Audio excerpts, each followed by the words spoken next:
Hello and welcome back to Die KulturmittlerInnen Deep Dive, experts on international cultural relations. My name is Tobias Rohe and I'm very happy that you are with me again in this episode. This time I will be talking to my guest Yuqing Yang about the External Cultural Policy Monitor Taiwan. The External Cultural Policy Monitor, ECP Monitor in short, is produced by the Hertie School of Governance and the Institut für Auslandsbeziehungen. And it provides information on foreign, cultural and educational policy measures implemented by various selected countries. In her country report on Taiwan, Yuqing Yang presents insightful data and information on Taiwan's policies to culture and art, language, education, science and research, and the media. And I'm delighted to have Yuqing Yang here with me in this episode. She's a research associate at Hertie School in Berlin and holds degrees in history from Free University and Humboldt University Berlin, as well as from the University of California in Berkeley. Mrs. Yang, I would like to bid a very warm welcome to you. Yeah, I'm happy to be here. Ms. Yang, Taiwan, that is the Republic of China, was founded in 1912. Rapid economic development from the 1960s onward challenged the martial law that was enforced there since the late 40s, and ultimately it was abolished in 1987. And as a result, a vibrant liberal democracy emerged in the 1990s. But before we take a look at the data you collected on Taiwan's external cultural policy measures, let us take a glance on the ECP monitor in general. What is the research approach for these reports? I think before I get to that question, it's really important to define what external cultural policy really is. We often use it interchangeably with another term, which is soft power. That was coined first by Joseph Nye at Harvard in 1990s. And it really refers to the ability of a country to shape what other country wants through attraction. And this attraction rests on things like culture, ideology, and institutions that stand in stark contrast to hard power, which is achieved through coercive and military means. So how do we really measure soft power, right? That was such a concept that developed really in response to the dominance of American culture back then. So when it comes to especially, non-Western countries, it takes on different meanings. We come up with a both qualitative and quantitative approach. That means we wanted to have, some kind of like standardized data sets that allow cross-country comparisons. But at the same time, we also wanted to know the kind of geopolitical, the policy contexts of a certain country and how it really understands soft power. Yeah, that would be the general approach we take. Mm-hmm. And which data do you collect to cover a country? We cover mainly 5 policy fields, namely arts and culture, education including K-12 and tertiary education, language, science and research, aka scientific diplomacy, as well as media, so the international broadcasters owned by a country. Take arts and culture as one example. We will look at key indicators such as number of the countries where the given state has cultural institutions in, number of artists in exchange, number of culture agreements, and of course, budgets and government financial support devoted to international culture exchange, so on and so forth. And when collecting these kind of data, what are the kinds of difficulties you encounter? Well, I would say first is language, because not all the countries really speak English. That's very obvious. But the difficulty with language is not really, like when you read papers and stuff, like budget papers, you always have really good like translators. The initial problem is really where to locate these data. This is usually like we would ask country experts because each country has like a different mindset or like different organizing logic where to present its data and stats. And after that, I think there is also like the problem of transparency because quite many countries, they don't have essentially like adopt like, open government ideology, especially in some African countries where the ECP is not even that well institutionalized. They don't necessarily like have any budget papers or like clear stats that is for ECP. Yeah. So you always have to like maybe look into the informal sectors or like talk to people from the government. Yeah, and maybe talk to other stakeholders as well. So Yeah. are you talking to central stakeholders? Yeah, we do. If you're referring central stakeholders as the government officials or policymakers, we do. But most times, I think we prefer first to talk to researchers or country experts that specialize in culture diplomacy of a certain country, because they usually have like a better idea or the kind of like a variety of resources and sources you will be using. But if you talk to government officials, it takes longer time and sometimes it's a little bit sensitive. So yeah, that will also be like issues in communication. Okay, so now let's just take a look at the ECP monitor you published on Taiwan, especially. Why is Taiwan included in the ECP monitor? After all, it is diplomatically recognized only by a few states. Taiwan is included for several reasons, I would say. First, Taiwan is just, it has this duality in its national identity building. In the sense, it shares, the same Confucian culture as mainland China, but at the same time, from its political system to its societal participation, it is largely democratic. So that really makes Taiwan stand out as a country that has a vibrant liberal democratic political culture as a Chinese-speaking state. And second is that I think Taiwan is just like a very insecure state in the sense, given its like historical entanglements with the US and China, it wasn't able to be recognized as an independent state, as you said. So soft power or ECP became the indispensable tool for Taiwan really to exercise its influence. And it is also important for Taiwan to use soft power to, kind of hedge and balance the responses from both US and China. This is really highly relevant today, given the global affairs right now. Taiwan serves as a window into the US-China tensions that have been building around. And lastly, we just thought, like our team just thought, it would be really interesting to do like a comparative study of China's neighbors, in East Asia and Southeast Asia.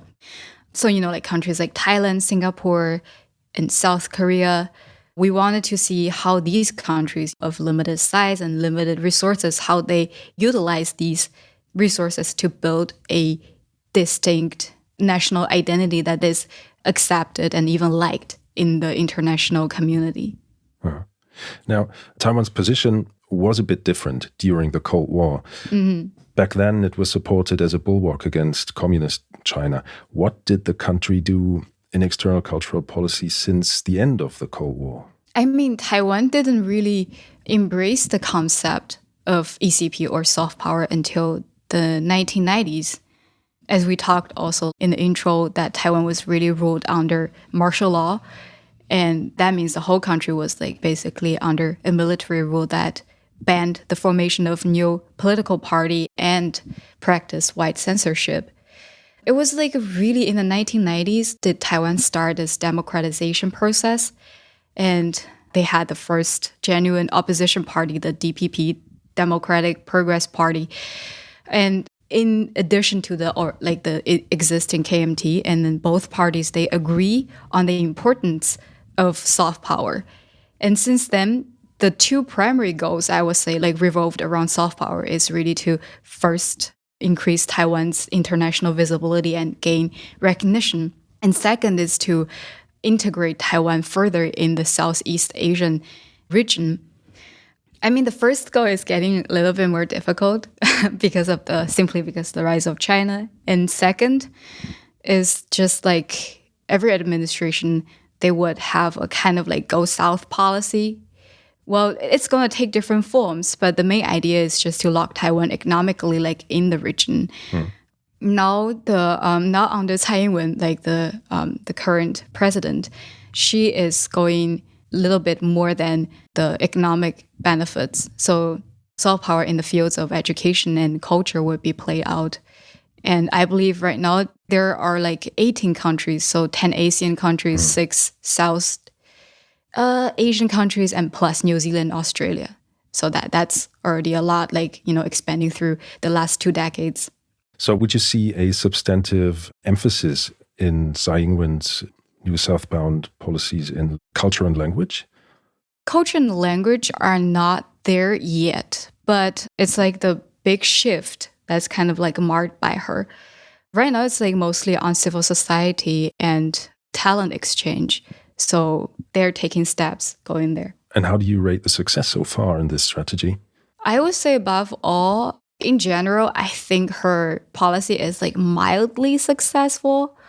Like the first phase of this NSP lasted from 2016 to 2020.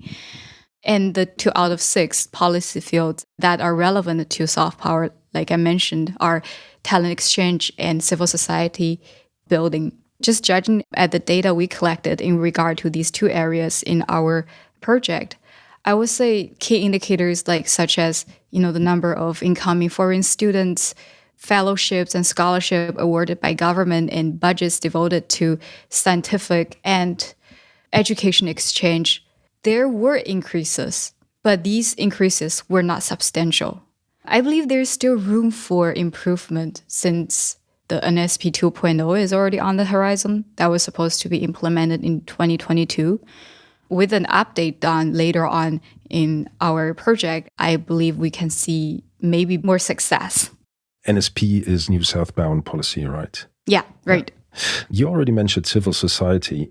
Let's take a quick look at that as well. Civil society in Taiwan. What role does it play in Taiwan's external cultural policy? Civil society is really like the political lifeline for Taiwan, since it cannot engage in formal and official diplomacy like most other countries. So non-governmental organizations, civil society organizations naturally become like this channel through which Taiwan established culture, political, and economical ties with other countries, mostly democratic ones. And civil society is one of the 6 areas covered by the NSP. But as I mentioned, there isn't too much going on for language, arts, and culture. It's mostly just on civil society capacity building. There are 2 major players in the field. One is the Taiwan Asia Exchange Foundation, and the other one is called Taiwan Aid. And they're just working on really spreading values like human rights and civil society development. And so far, there is not so much success. But of course, we always have to remember that civil society is just the cornerstone of Taiwan's national identity. Just take a look at the most recent well-known civic movement, the Sunflower Movement in 2014. It's just the perfect embodiment of how different parts of civil society come together to make a change. And I believe that sends out a really strong message to the international community of what Taiwan stands for. And that's very strong soft power asset. That's interesting. Ms. Yang, as we mentioned before, Taiwan is still not recognized as a state by the international community. With this in mind, what challenges does the country face concerning external cultural policy? I can see several alarming trends for Taiwan. The first is that 9 countries severed relations with Taiwan since Tsai Ing-wen became the president. And that left Taiwan just with, 13 diplomatic allies, including the Vatican.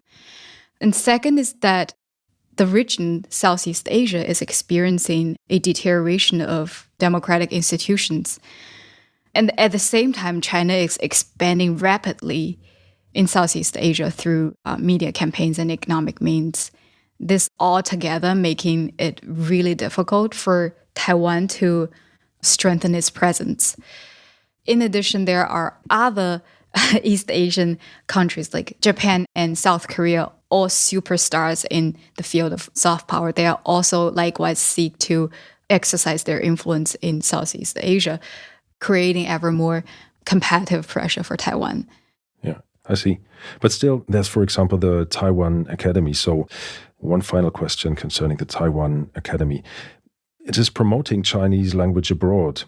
By doing this, Taiwan entered into direct competition with the Confucius Institute of the People's Republic of China. What are the differences in the focus of these two institutes? First of all, I like to correct you. Maybe also what other audience would have in their mind that Taiwan Academy is in direct competition with Confucius Institutes. People cannot help compare these two, but they're really just operating on different logic. I will elaborate on that. The first is that we just take a look at these two. It's Confucius Institute just has a longer history and has way wider global footprints than Taiwan Academy. Just over the last year, there were about 571 to be exact of Confucius Institutes in over 150 countries, while you only have 3 Taiwan Academies in one single country, which is the United States. All right. So this contrast is just striking. And Confucius Institutes and Taiwan Academy, they do have similar programs, language learning, culture exchange, and community events. But Confucius Institutes, they are more similar to the institutes we are more familiar with. So, Goethe Institutes in Germany and the British Council. And they are affiliated with higher education institutions and universities and provide language courses, while Taiwan Academy has no direct connection to language courses. They probably would have materials or contents that promote traditional Chinese, but they don't interact the way Confucius Institutes interact with overseas audiences. Yeah, I think that's it. Okay. Yeah, thank you for this clarification. That was historian and research associate Yuqing Yang on Taiwan's external cultural policy and on the ECP monitor. Thank you very much, Ms. Yang. It was a pleasure to talk to you. Likewise. Thank you too. I hope you enjoyed this deep dive episode of Die KulturmittlerInnen. And I would be delighted if you tuned in next time when I will be talking to more experts on international cultural relations.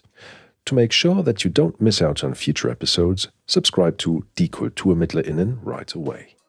You can do that wherever you listen to the shows of your choice, whether it's on Apple Podcasts, Spotify, Google Podcasts, Deezer, or Amazon Music. And while you're there, don't forget to listen to our regular episodes of Die KulturmittlerInnen, with dozens of in-depth conversations on the topic of culture and foreign policy.